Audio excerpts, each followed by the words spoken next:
ஜீவநீரோடை ஊழியங்கள் வழங்கும் இதயத்திற்கு இன்று ஒரு சிந்தனை. சலிப்பு.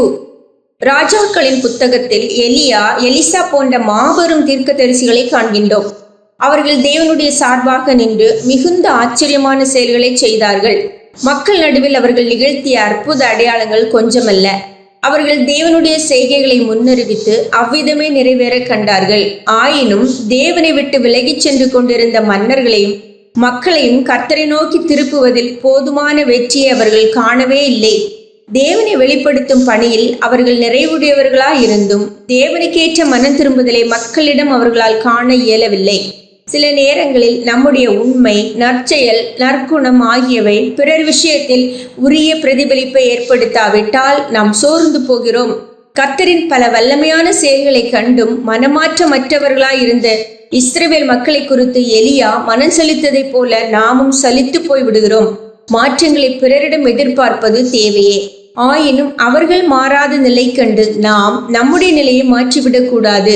நாம் கர்த்தரை வெளிப்படுத்தவும் சாட்சியாக நிற்கவுமே அழைக்கப்பட்டிருக்கோம். அதில் நாம் உறுதியாயிருக்க வேண்டும். எதிர்பார்த்த விளைவுகள் இல்லாமற் போனாலும் நாம் கர்த்தரின் அடையாளங்களாக தொடர்ந்து நிற்பதே தேவனின் விருப்பமாகும். இஸ்ரவேல் மக்களை எச்சரிக்கும்படி பல விஷயங்களை சொல்லி எசேக்கியேல் தீர்க்கதரிசியை தேவன் அனுப்பினார். அதே வேளையில் அவர்கள் அவனுக்கு செவி கொடுக்க மாட்டார்கள் என்ற விஷயத்தையும் முன்னரே அறிவித்தார்.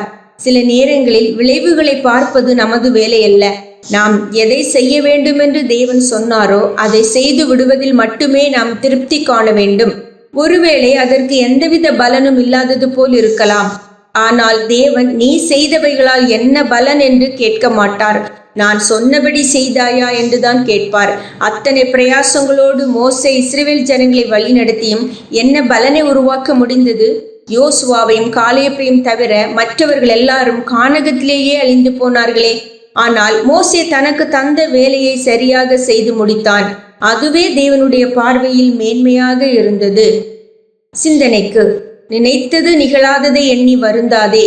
தேவன் நினைத்தது நிறைவேற போகிறது எண்ணி மகிழ்ச்சியாயிரு. நினைத்தது நிகழாததை எண்ணி வருந்தாதே. தேவன் நினைத்தது நிறைவேற போகிறது எண்ணி மகிழ்ச்சியாயிரு.